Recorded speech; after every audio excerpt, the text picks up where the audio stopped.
feeling dimensions and bodily sensation maps. So tonight we're going to talk about feeling categories, um, feeling dimensions, neural mechanism, feeling space, and something very, very interesting called bodily sensation maps.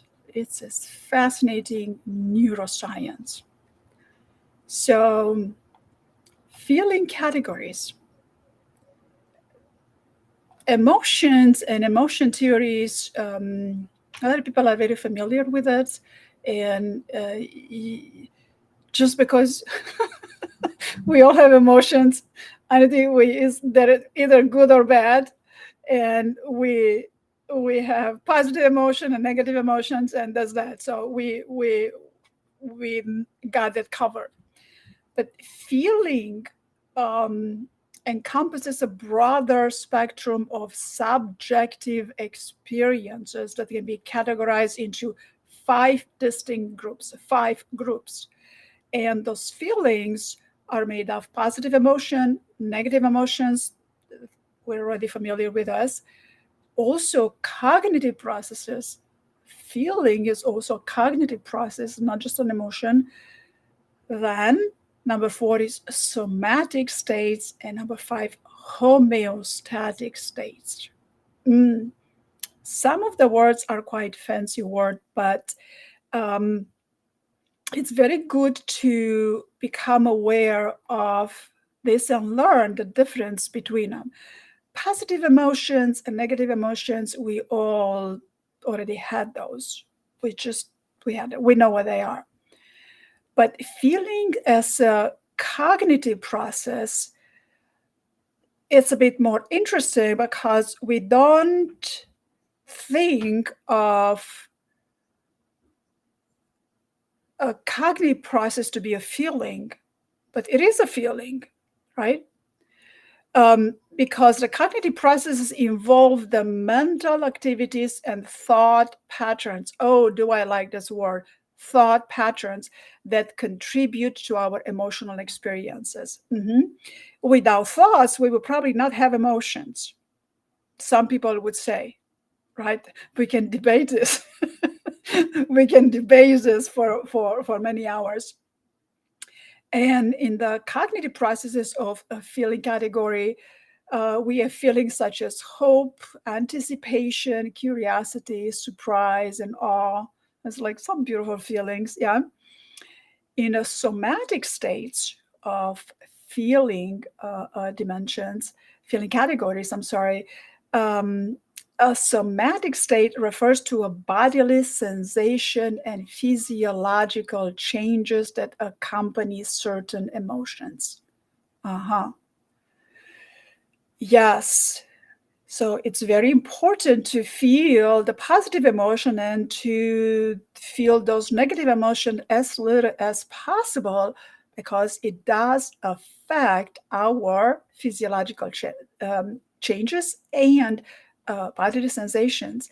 And these feelings include sensations such as warmth, tingling, tension, or a butterfly in the stomach. And somatic states can provide important cues and feedback about our emotional experiences that help us recognize and interpret our feelings. And this can be very, very complex. Well, that's why you have so many different types of therapy, because this can be very, very complex. And then we have homeostatic states. Now, homeostatic states are related to our physiological needs and internal regulation. Mm-hmm. And these feelings include hunger, thirst, fatigue, pain, and so on.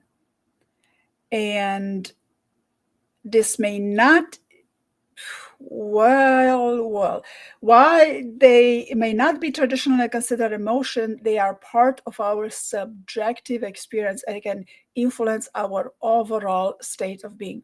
And we talked about subjective experiences a while back, right? So Feeling dimension is another interesting topic. There can be more than a 3 dimension that I capture here, but feeling dimensions are an essential framework for understanding and categorizing the complex landscape of human emotions. And this dimension allow us to differentiate and describe the wide array of subjective experience and encompass feelings, subjective experiences, right? And the researcher proposed various fitting dimensions, each capturing distinct aspects of emotional experiences. And mind you, that early we had somatic and we had homeostatic states, which they don't necessarily include an emotion, right? Now, feeling a dimension, researchers have identified these 3 important dimensions: valence, arousal, and dominance. Yeah? So, valence as a feeling dimension refers to the positive or negative quality of an emotional experience, and it represents the overall pleasantness or unpleasantness of a feeling. Emotions on the positive end of the valence spectrum, such as joy, happiness, love, are associated with feelings of well being and satisfaction. And on the negative end of the valence, emotions like fear, sadness, and anger are characterized by discomfort and distress. Feeling dimension. Now, the second feeling dimension would be arousal. And arousal reflects to the level of physiological and psychological activation or energy associated with an emotion. So some emotion can have low arousal, such as relaxation and calmness, and some can have a high arousal, such as excitement or intense fear. And what's interesting is that excitement can be both positive and negative. It's a different level of arousal as a feeling dimension. Dominance, on the other hand, refers to the perceived level of control or power associated with an emotion. Perceived level of control or power associated with an emotion. And it represents the extent to which an emotion makes an individual feel in control or feels submissive in a given situation. That's a feeling dimension, right? Now, these feeling dimensions are not independent, but they interact with each other to create a multi-dimensional space that captures the complexity of human emotions. I particularly like the word multi-dimensional. And these feeling dimensions have practical implication in the fields like psychology, psychiatry, and emotional well-being. They provide a language for clinicians and therapists to communicate and conceptualize emotions. And by considering the valence, arousal, and dominance dimensions, professionals can gain a deeper understanding of their clients' emotional experiences. They can identify patterns and tailor interventions accordingly. So I would take this even further with my clients, and I would explain to them, I would educate my clients over these different types of feeling categories and feeling dimension, because I believe it's very, very interesting. On the next page, we have feeling space. Feeling space. Feelings are complicated, right? Right? Feelings are complicated. So, feeling space, which is similar to a type of emotion work, is best explained by these 3 features: mental experiences, bodily sensation, and emotionality. Right? Now, feeling space represents the arrangement of feelings within a multidimensional space. Mm-hmm. It is multidimensional because feelings have dimension, emotions have dimension. And feeling space provide a graphical representation of how different feelings relate to one another based on their proximity and similarity. This is fascinating to me to talk about it because just in a little bit we're going to talk about bodily sensation maps. Really, really cool neuroscience. So when it comes to feeling space, by mapping out a feeling space, a researcher can uncover patterns, relationships, and clusters of emotions, offering a deeper understanding of their interconnection. Mm-hmm. Now, four different spaces of four different categories of feeling space are proximity and similarity, emotional balance and feeling space, complex emotional state, and individual and cultural differences. Cultural differences is quite an interesting topic to discuss and bring over. And we talked about cultural differences often enough because it matters what culture we grew up in or what culture we currently reside in, so we can because feeling space is not a fixed structure, and it varies across individuals and cultures. And some cultures may have a completely different type of feeling space than others, right? And different individuals may have distinct patterns of emotion clustering with their personal feeling space based on their unique emotional experiences and personality traits. Now, cultural factors can influence the organization and representation of emotions within feeling space. And for example, culture that value collectivism, collaboration, they may show different clusters of emotion compared to cultures that prioritize individualism.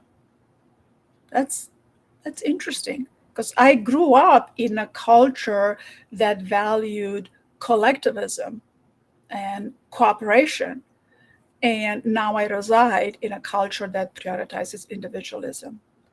So I had to become familiar with both of these spaces. So here's Randy right back. Internet kicked him out and he is back with us. All right. Those things happen. Technology is quite interesting. So, Randy, I was just saying that it's very interesting because I often talk about me growing up in a culture that valued collectivism, but now I reside in a culture that prioritizes individualism. So for me, it comes rather easier to look at both ends of the spectrum and understand and build the bridge in between, as I'm dealing with a lot of bilingual clients, not just Romanians, but um, other clients too, that they've grown up in a culture other than the American culture. For me, it's easy to have them understand some of the values from the American culture that becomes in conflict with their old values. And as soon as I get into that feeling space, or I get them to get into that feeling space, like light bulbs go on. It's like, doop, doop. It's like, oh wow, I didn't think about it. Well, no, of course not. So it's very, very interesting. But if we go to the next page, neural mechanism, I'm going to skip. We're going to talk about the bodily sensation map. This is just fascinating because I'm still working on my fearfulness book. And as I went, the first two books that I wrote, I didn't write them off of research. But this book needs to have a lot of research incorporated into it because of many reasons. So when I just came across bodily sensation maps to find that that is illustrated by science, is measured, illustrated by science, I went, aha, I knew it all along. Because I did know it all along.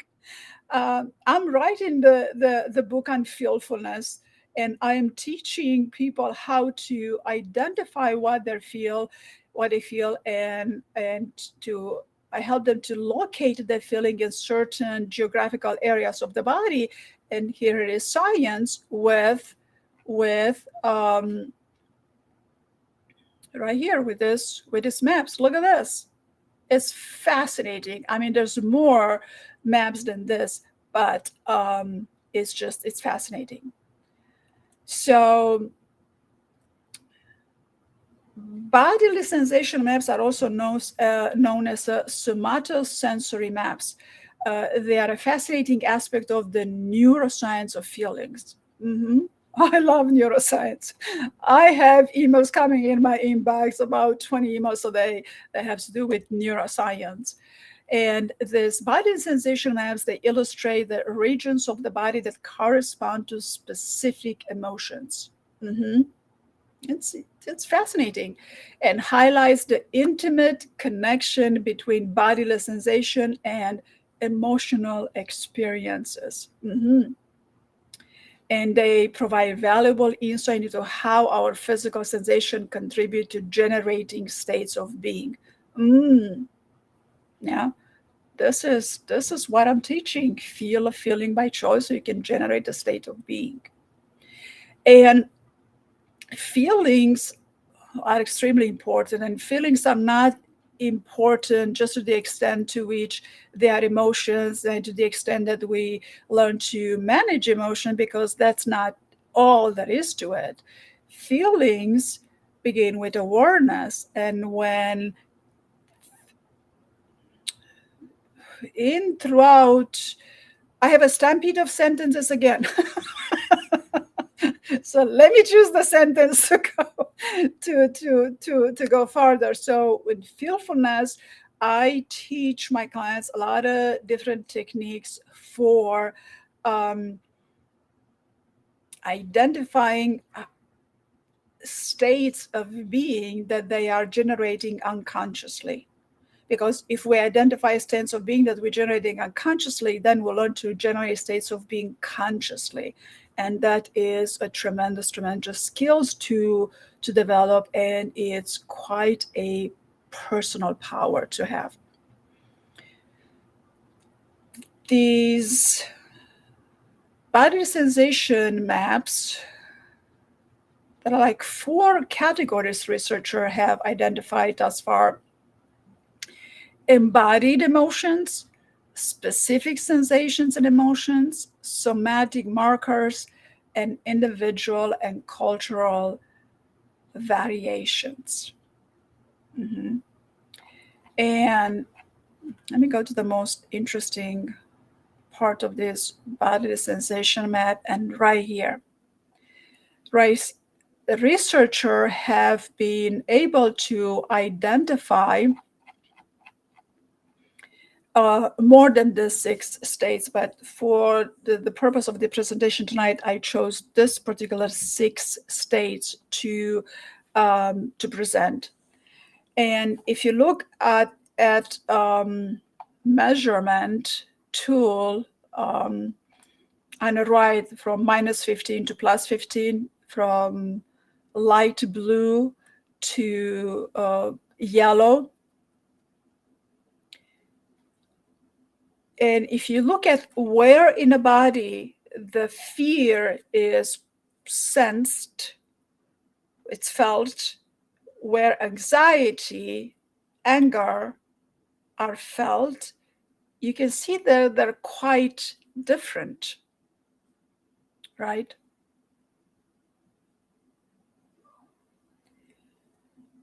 And if you look, now I gotta get somewhere with this. And if you look at the anxiety kind of takes over your entire stomach, doesn't it? It's a lot of people that have high anxiety are prone to high anxiety. They're also prone to a lot of GERD or IBS or any sort of digestive issues associated with that anxiety. But look at the anger. And I have a very good explanation that satisfies my curiosity of why anger, it fills your body from the diaphragm up, the head, and the hands. You see how anger floods your head and hands with sensation. And why the reason for that would be to defend yourself in case of danger. You need to be angry, not just fear, not just be in fear mode, but you need to be angry enough to defend yourself or to run or to either run away from the bear, or you're not gonna get in a fight with a bear, but if there is another human attacking you, you might get in a fight with that human, and you need to be in anger. And then look at everything from the diaphragm up. It's so activated. And also a little bit on the feet. You need to run. I find this fascinating, right? And anxiety, look at the anxiety. It's not so much activation in the head. It's more in your gut. It's more in your stomach. Mm-hmm. And the fear has some sort of activation in the head, but not as much as anger. Mm-hmm.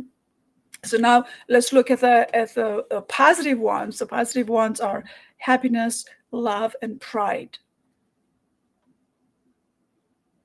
Look at happiness. Happiness activates all of your body. All of us, you're all activated. It's a beautiful, beautiful map. All of your molecules are dancing with joy, being activated in above zero, it all red, orangey, yellow. And look at the head. The head is all nice and clear. There is zero cloud in the head when you're happy. That's not how the researcher interpreted, but it's a good way to put it this way also, right? And then look at love. Love, see how it's activated from your thighs up.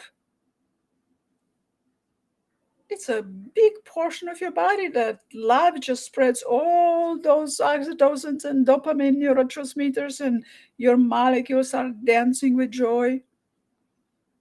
But it affects the way it activates in a head. It's a little different than happiness. Mm-hmm. And then look at pride. Pride, pride is the feeling of being, has a little bit to do with a little bit of confidence. Like, this is who I am. I'm confident. I'm proud of myself. Not the negative type of a proud. But what I'm finding interesting is that if you look at pride and if you look at anger, they're quite similar, aren't they?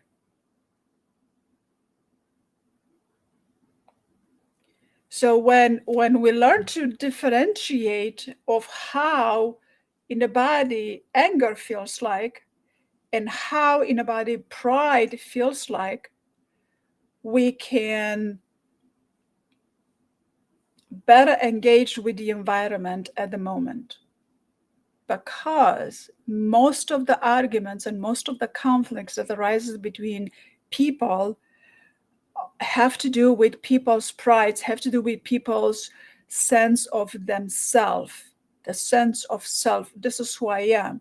And then when people feel devalued, they get angry. But there is such a similarity of where in a body you feel the pride and where in a body you feel the anger. Right? So I find this fascinating. Neuroscience fascinates me. So this is what I'm doing with fearfulness. Thank you, neuroscience. You created this map. And this study was done over a long time with a few thousand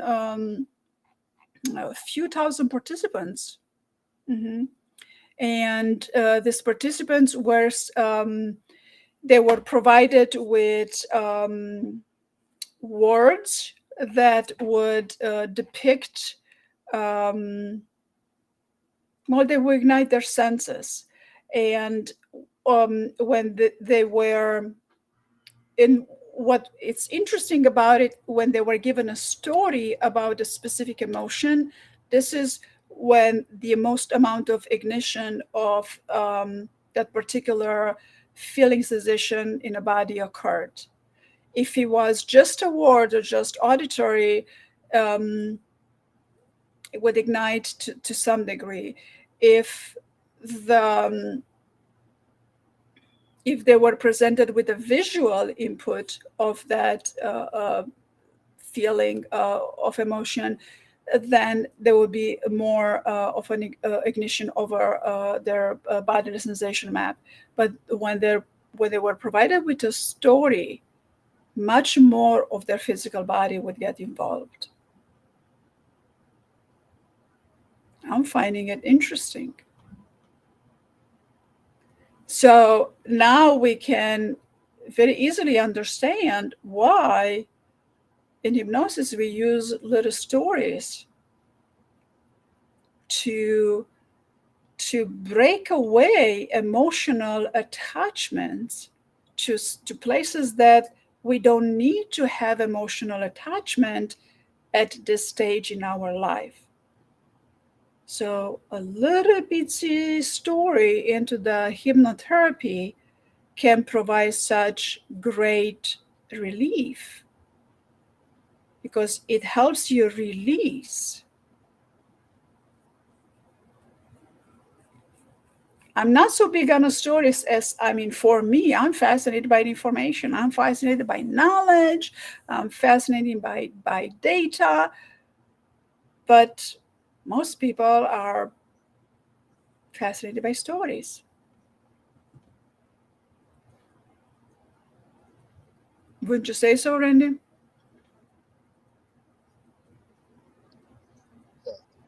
Doubt. Absolutely. I'm hearing a strange noise. I'm going to step away for about 30 seconds. I'll be right back. Okay. Here's the funny noise. Be right back.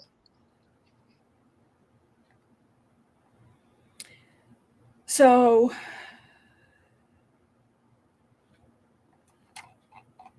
those subjective feelings can further be categorized under,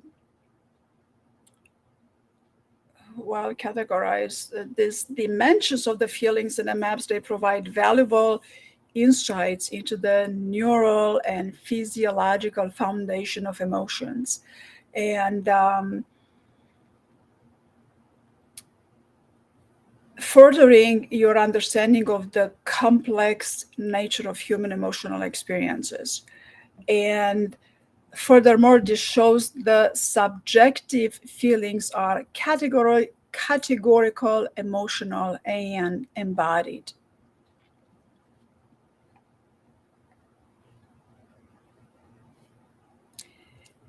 So when going further with this, we understand how complex the emotions are and how we can differentiate between emotions and feelings, and pay attention to the bodily sensation and begin to understand our own bodily sensation map, because based on research over a few thousand people, these are the maps that have been identified. But everybody, because feelings are subjective, everybody will have their own bodily sensation map, and they will have their own feeling dimensions and feeling space.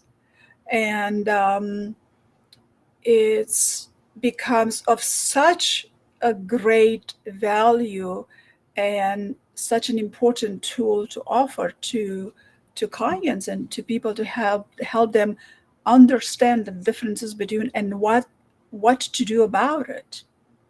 And if nothing, if nothing from tonight, if we take only the fact that when we are angry about something and we have a conflict, we're upset with somebody, we're most likely angry about having our sense of self being insulted.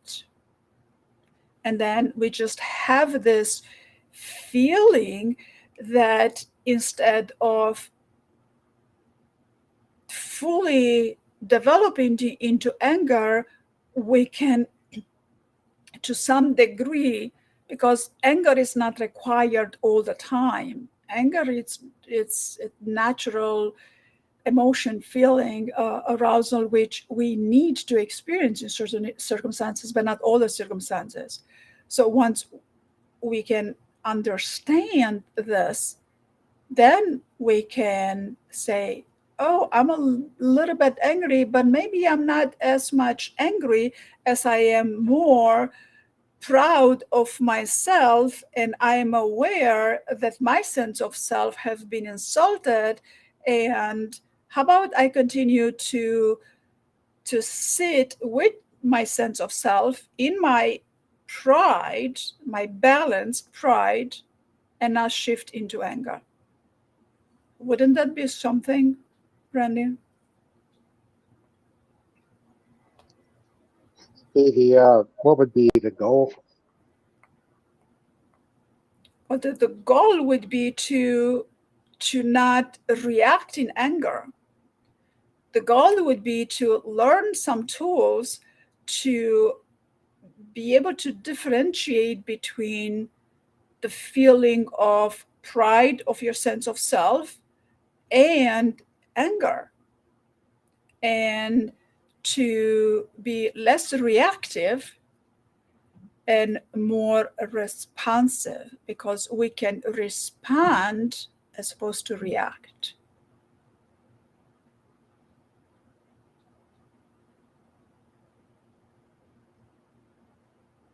And I have been teaching this for how many years?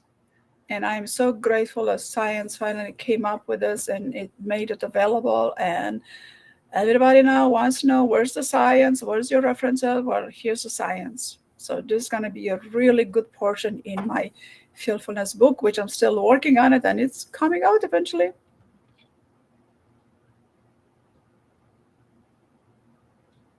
You said respond. Respond versus react. Oh, what's the difference between responding and reacting?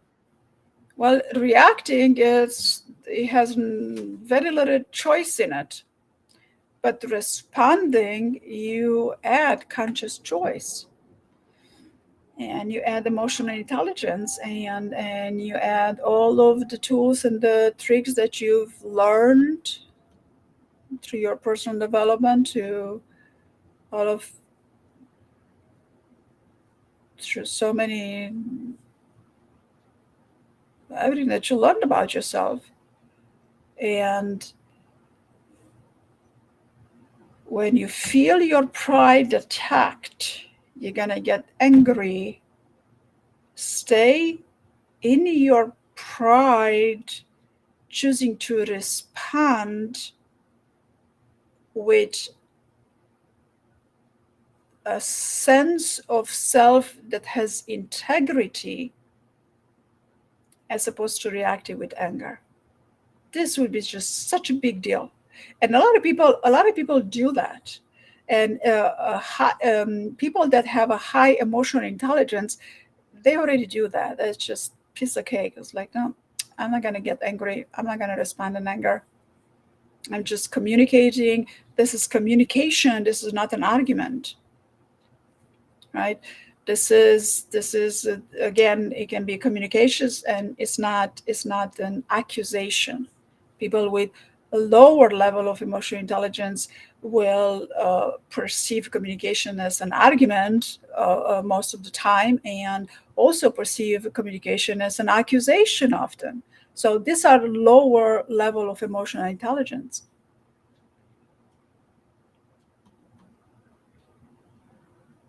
So then what's left for us with a higher emotional intelligence is to repeat our statements.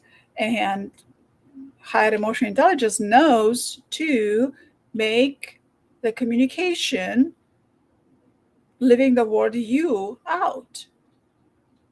And then how do you communicate? Well, there's many other ways to communicate. And it can be quite delicious after you practice a little bit. Very satisfactory. And then you get more out of that communication. Yeah. Because if I look at this bodily sensation map, I would see that before we're into full-blown anger, we are going to experience fear, and we're going to experience anxiety together with it. But then you look at the map and you say, well, it's the same area that lights up under anger. It's the same area that lights up under pride, love, and happiness. And you go, oh, wow.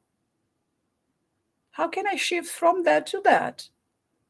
There are tools.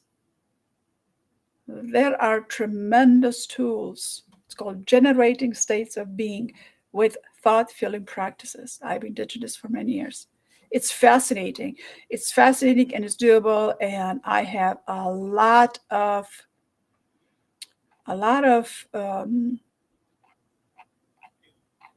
feedback, a lot of testimonies on how well this worked.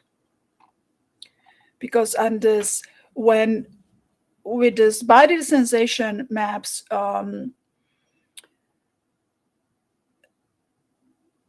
this suggests that our physical sensation play a vital role in shaping our emotional experiences. I mean, imagine you not having any physical sensation. Would you have an emotion without a physical sensation? I don't know.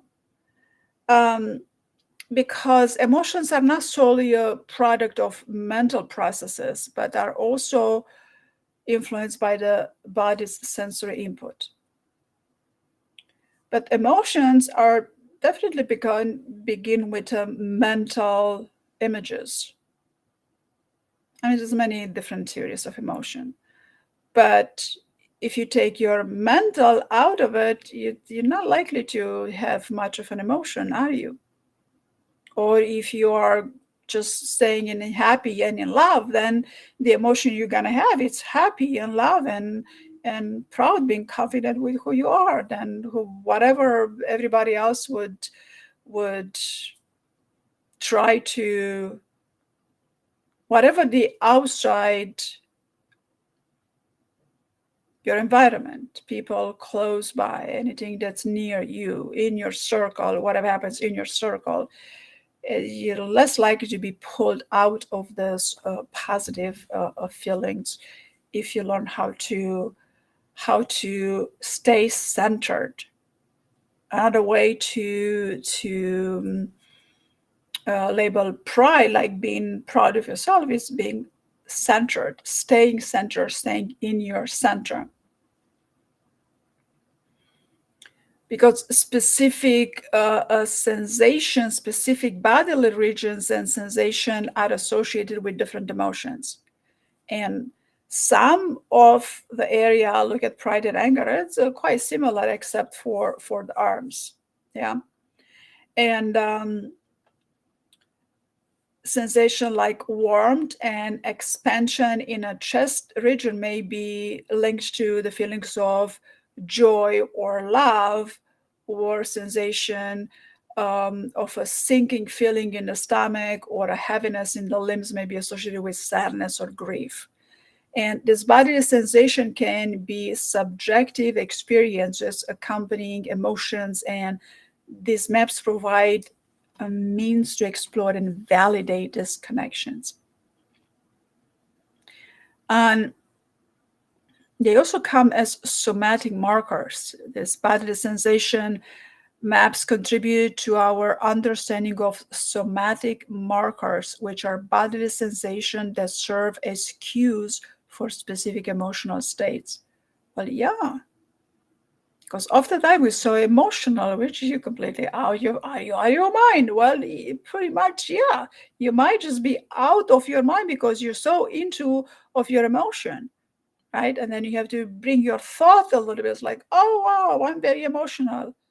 Let's think through it to be a little less not we don't want to suppress emotion, we want to transmute, we want to transform, because this somatic markers, they influence our perception, our decision making, and memory recall.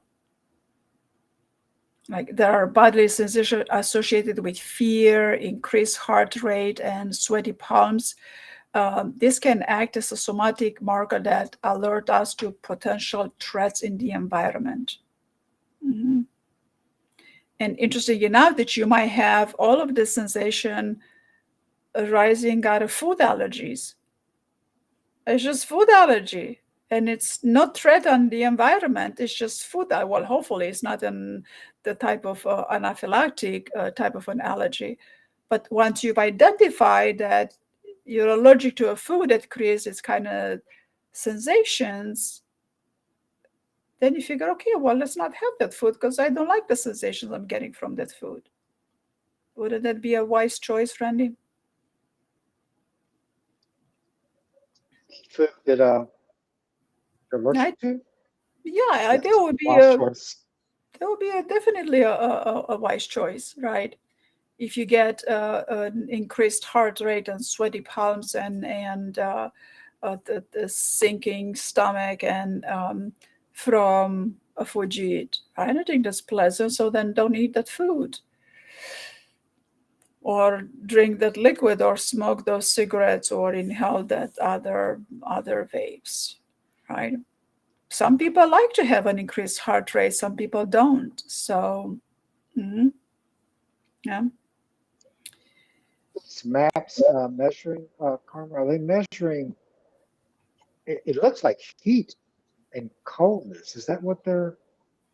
Yes, as in a color code, yes, in a color code, you measure from the coldest of the color to the warmest of the color, and because it's easier to that's easier to recognize it, to see when you look at a two-dimensional picture. But when we feel it in our body, it's not as two-dimensional, but it's geographical. That is geography within the body. Which part of the body do you feel that feeling and that sensation? Yeah, because once we begin to understand this, we get to have some incredible power over it. Incredible power over it. We can do something with it. We can do something that it. Go ahead. Sorry. Have they mapped You breaking down. Your internet is not very friendly with you right now, and I think other you. emotions like All sad? right. So, okay, you're good now. So go ahead. Say now. Okay, now you're stuck again. Your internet is funny. So go ahead again with your question. They've done other emotions like sadness, despair, loneliness, Yes. Yes. shame. Yes, they have. It's just that would be on this next page over here, but that's a bit too much talk about it tonight. And me and you, I'm going to present this to you privately at a later time. it's just a bit too much information. So right now, just looking at those 6 different bodily sensation map is sufficient for what we're doing right here, right now. We can, of course, go into much more depth in with all of the other ones, because it is fascinating, absolutely fascinating.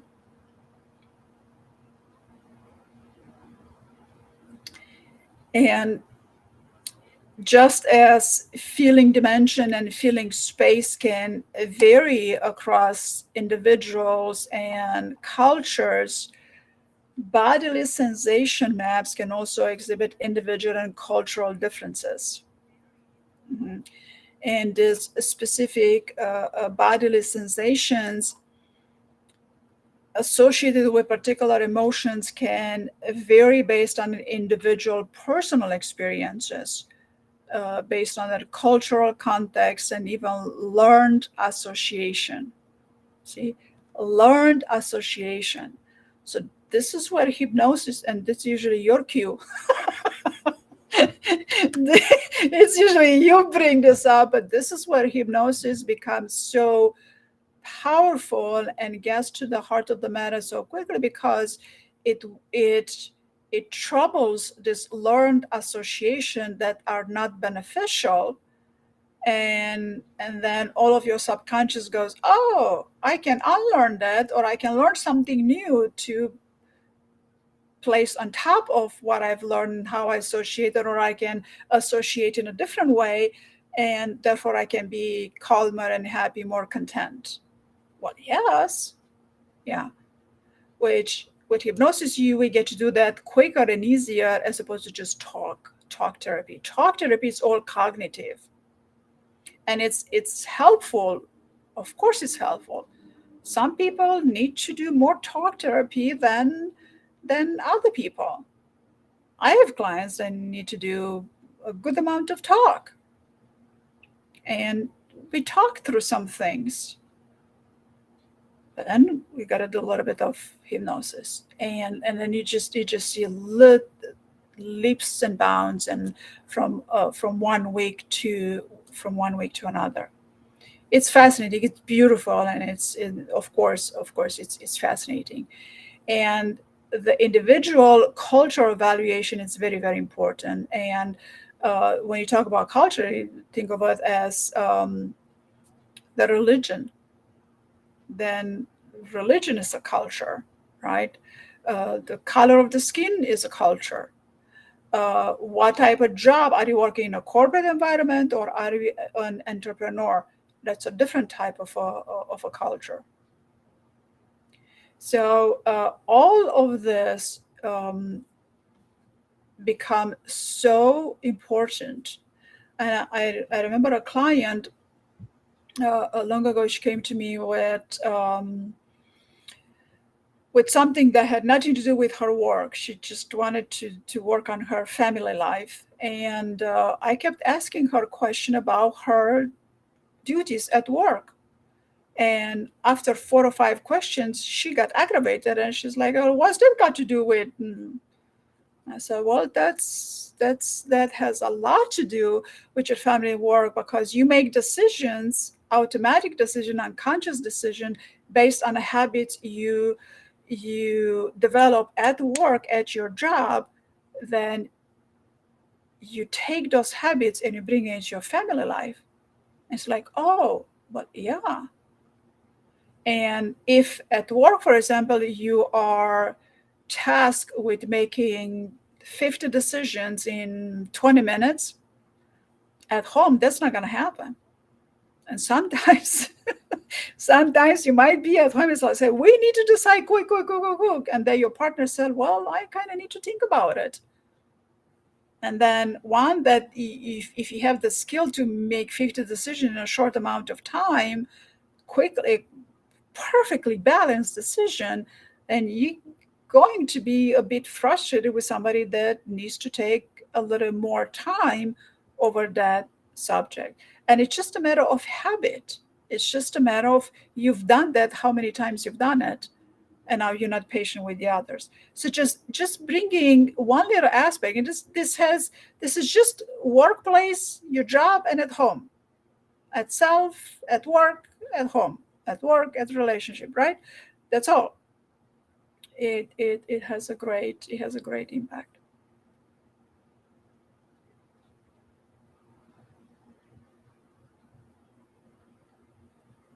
So this bodily sensation map, they offer quite an important visual representation of the intricate relationship between bodily sensation and emotions. Well, no kidding. And they provide insights into the specific bodily regions and sensation that accompany different emotional states. Yes. I have been talking about this for many, many years, and I have taught every single of my student, every single of my client. I make an effort to teach them to recognize the direction of a feeling. Well, we work it with emotions because they come see me because they have emotions. They don't like the emotions that they have, right? But then we begin to work on the feelings, and I have them feel a feeling by choice, something very simple, through the guidance, and then I have them recognize these feelings. They come with the shape and the direction and the movement. And it's interesting to see how the same, like the state of being capable comes with a very different direction. It's a similar bodily sensation map, but it has a different shape and different movement from person to person. And it's a very, very powerful tool. Very, very powerful tool.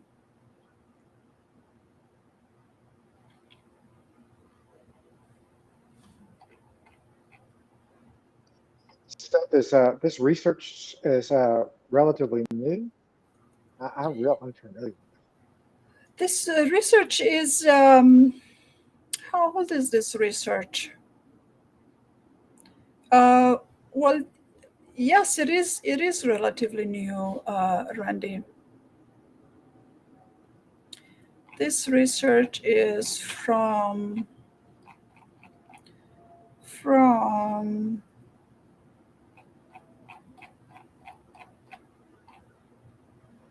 2018, 2018, 2013. It was published on 2013, and I was already teaching this bodily sensation maps in 20. I started teaching in 2011. Yeah, so they conducted their studies in 2013 that I can quickly take out of this.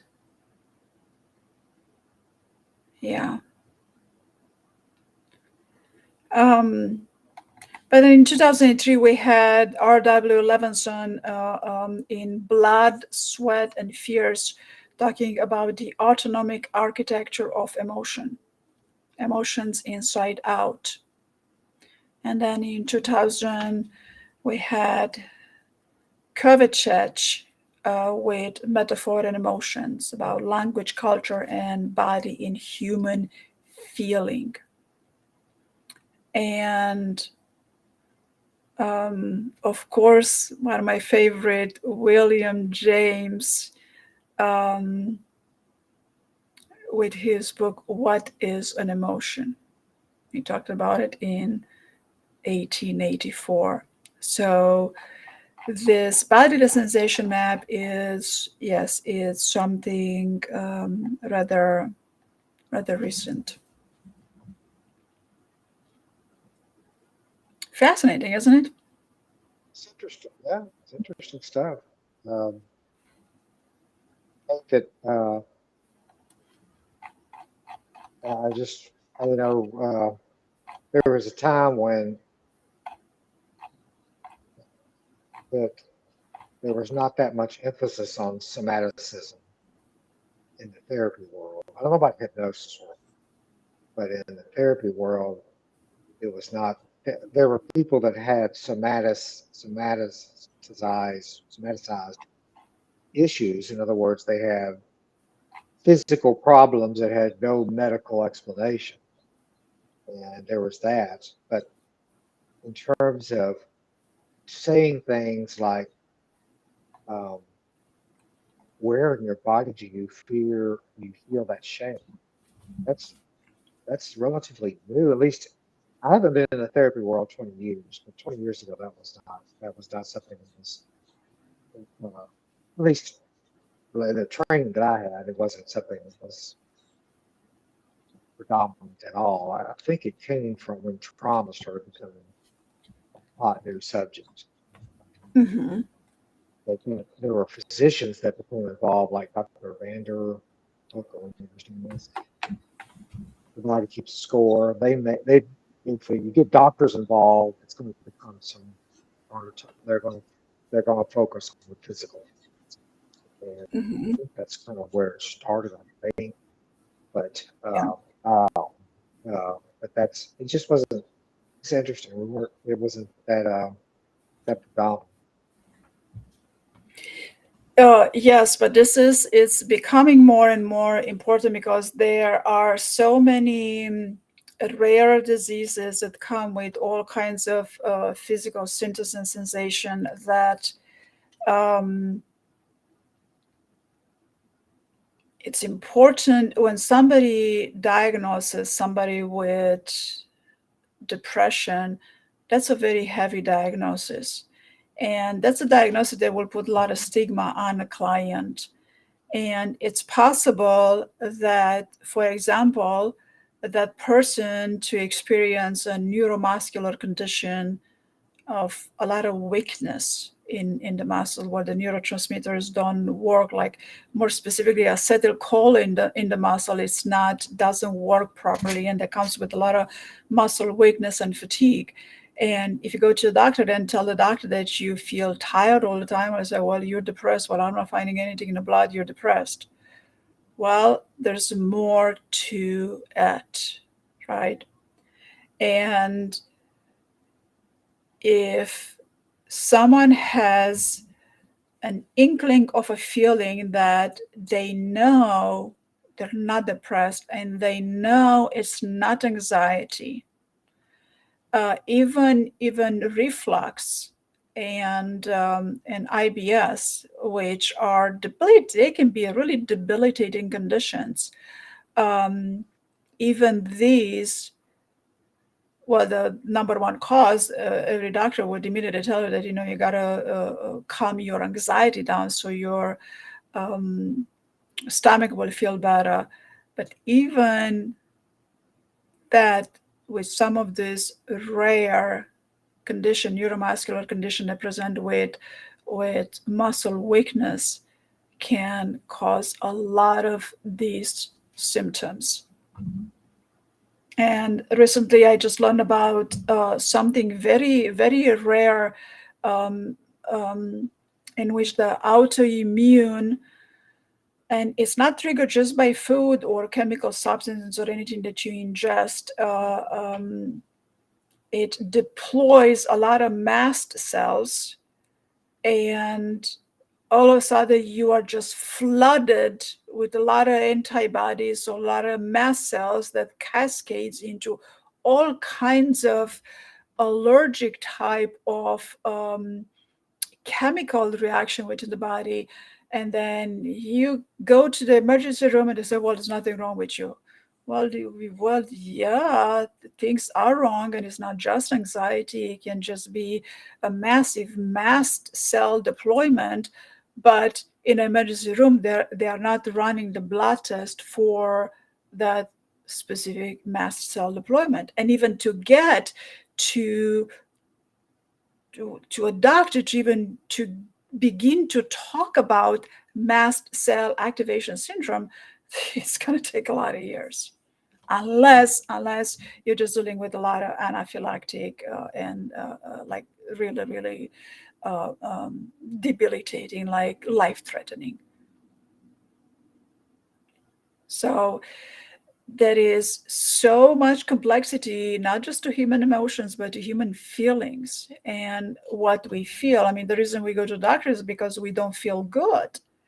The reason we go to a therapist is because we don't like what we feel.